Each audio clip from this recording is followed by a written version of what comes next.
अभ्यास 1C प्रश्न 1 हल कीजिए। Part 1 2/3 minus 5/3।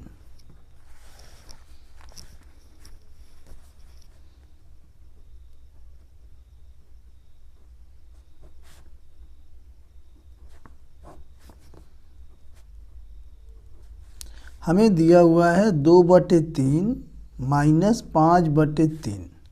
तो इसे हमें क्या करना है, हल करना है। तो हमने यहाँ पर देखा कि यहाँ पर इसका और इसका दोनों का हर जो है सेम है, तो हम क्या करेंगे, ले लेंगे एलसीएम। तो एलसीएम आ जाएगा 3। जब एलसीएम 3 आएगा तो यहाँ अंश में कोई परिवर्तन दोनों में नहीं होगा, यानी कि 2 माइनस 5 ही हो जाएगा। अब 5 में से 2 घटा देंगे तो माइनस का 3 बचेगा, -3/3। 3 से इसे भाग दे सकते हैं, 3 एकम 3 एक बार में कट जाएगा। तो यहाँ इसका उत्तर आ गया -1। यही इसका आंसर है। सेकंड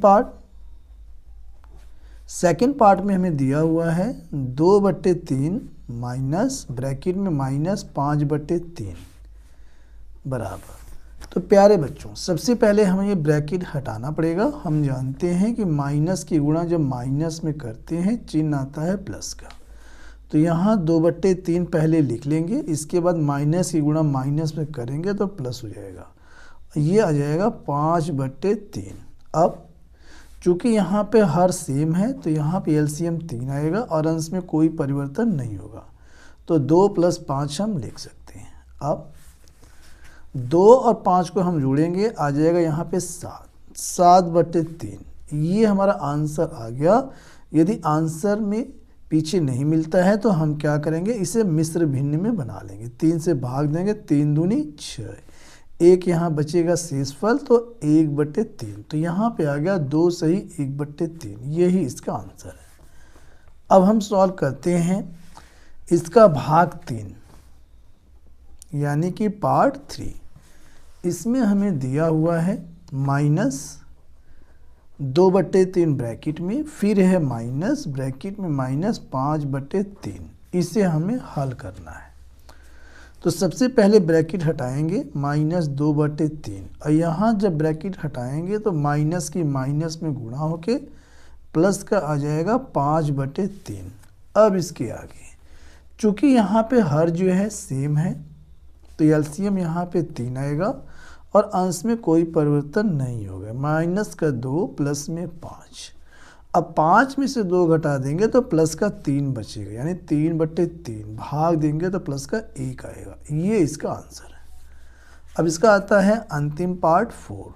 इसमें क्या दिया है देख लेते हैं। ये दिया हुआ है -2/3 ब्रैकेट में, -2/3 ब्रैकेट में, फिर यहाँ पे दिया है -5/3, -5/3। इसे हमें हल करना है बराबर। जब ब्रैकेट हटाएंगे तो -2/3, ये -5/3 पहले से है। एलसीएम लेंगे तो यहाँ पे हर सेम है, एलसीएम 3 आएगा, अंश में कोई परिवर्तन नहीं होगा। -2 -5 जब जोड़ेंगे तो माइनस का 2 माइनस का 5 मिल करके -7/3 हो जाएगा। अब 3 से इसमें हम भाग दे देंगे तो 3 दूना 6, अब बचेगा यहाँ पर 1। तो 2 सही 1/3, लेकिन यहाँ पे आंसर आएगा माइनस का। तो यहाँ पे हम फाइनल आंसर लिख सकते हैं =- -2 सही 1/3। यही इसका आंसर है।